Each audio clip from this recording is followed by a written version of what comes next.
One of the things we find out also, the 28th into the 29th, the police tell Stephan Sterns and obviously Jennifer Soto that they're not going to be able to stay at their home on that night. So, because they have to do a search warrant and process the crime scene, which includes the two vehicles, the Lincoln that Stephan Sterns used and the Nissan that was Jennifer Soto's vehicle, which incidentally got a positive hit by a cadaver dog. So we have to question, did Stephan Sterns at some point either brush Madeline's dead body against that vehicle, or was she somehow inside that vehicle? In some of the crime scene photos I saw from Plunder, it appears that inside Stephan Sterns' car, there is absolutely some dried blood inside that car.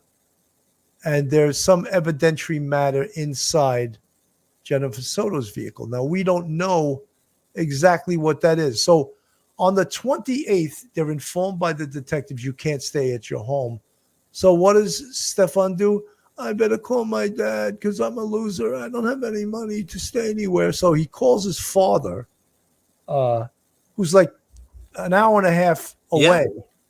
He has to drive and he has to pay for them to stay in a hotel.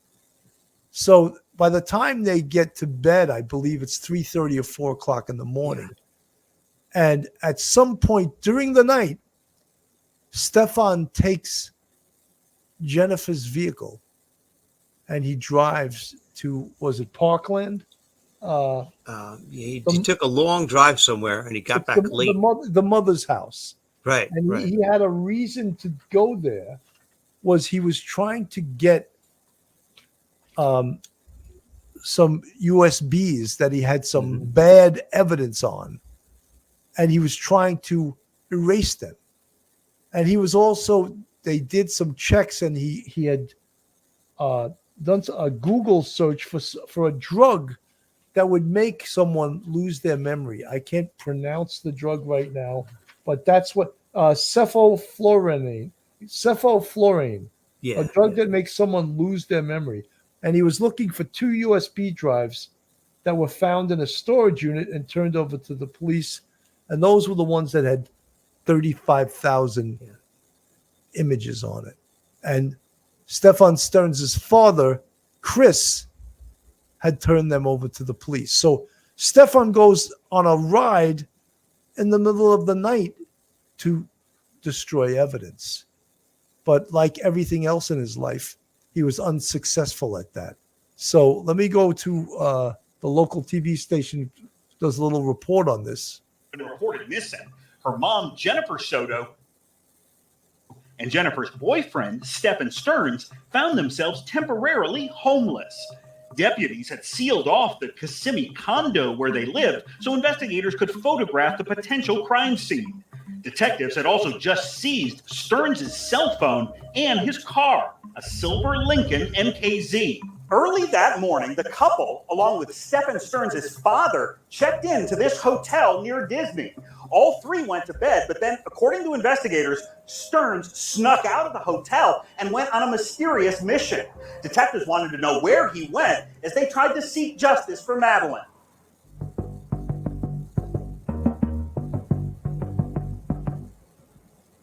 Do you think your son's capable of doing something like this? I know it's a hard question as a father. Nothing would surprise me at this point. I don't know. You're listening to the voice of Christopher Sterns, the father of Stephan Sterns. What time did you get here last night? 3 a.m. 3 a.m. Christopher Sterns says that he, his son, and Jennifer Soto arrived at the Town Place Suites at Flamingo Crossings and checked in to 2 separate hotel rooms. I brought my stuff up, went over and said goodnight, and then hit the sack. About 2 hours later, at 4:42 in the morning, surveillance cameras captured Stephan Sterns leaving the hotel through the main entrance. Investigators believe he then climbed into Jennifer Soto's white Nissan Sentra and drove for more than 2 hours to the town of Northport, which is located between Sarasota and Fort Myers. Stearns has occasionally lived in Northport at his parents' home. He waited till she went to sleep and snuck out. Not long after we all said goodnight. Christopher Stearns told detectives he had no idea why his son would drive to Northport in the middle of the night while authorities were still searching for Madeline. I don't know whether to say I'm flabbergasted or impressed at Stephan's endeavors. Well, He was, as far as I knew, he was going to pass out at 3 a.m. yeah. It didn't take me long to crash and burn. And then to find out that he made this round trip to Northport. Originally, police thought Stearns could have stopped by this storage facility in Northport where his dad rents a unit. At the time, detectives believed the teen may be deceased and her body might be located in the storage unit.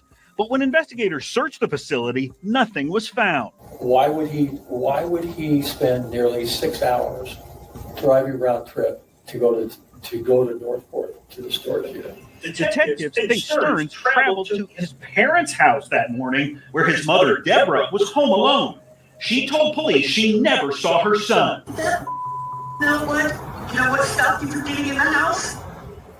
You didn't have a garage door opener. While searching her son's bedroom here, Deborah Stearns told detectives she found a torso of a sex doll. According to investigators, she initially believed it to be real, prompting Stearns' mother to run outside and begin calling out Madeline's name. But police found no signs of the missing teen in Northport. I don't know where he got the information, but you're telling me he was down there at 7:45. Still behind the wheel of his girlfriend's car, detectives say cameras captured video of Stearns heading towards the interstate and beginning the nearly 150-mile drive back to the Orlando area. When Stearns returned to the hotel at 10:55 a.m., he reportedly told his dad he'd gone out for a drive and gotten lost. He spent a lot of time lying to us. Okay. And it's just never gotten better. And he fed me some the other day, and before I left the house the other night, I turned to my wife and I said, "Do we really know Stephan? Can we honestly say we really know?" While detectives were interviewing Christopher Stearns, deputies took his son into custody on child sex charges. Investigators say they found images. So this is the day they found all those images. Right. He's arrested. One of the things that, of course, they knew that he was suspect numero uno for the murder of Madeline Soto, and this was for the police. This was a good thing because they could put him in jail and take their time now on the homicide investigation, cross their T's, dot their I's, and build the most solid case possible, which included the several interviews of Jennifer Soto, who, I feel, and I still feel this down the road, she's going to get charged. I really feel that. I think she's complicit. I do not believe all the nonsense that everyone's believing, these crocodile tears in regards to her. She is absolutely knew about this stuff. And there's nothing to me that says she was shocked over what happened. Mike. Yeah, Bill, because when you go over the chronology, once that happened that morning when they finally met with the police, and I think Stearns' father Stearns was talking to the police and was being confronted that morning by all they did the dump of his phone. They found all those images. Jen was with the father, Mr. Sterns, Chris Stearns, and she was. He describes it later on to the police as very matter of fact, kind of. Well, how's your day been?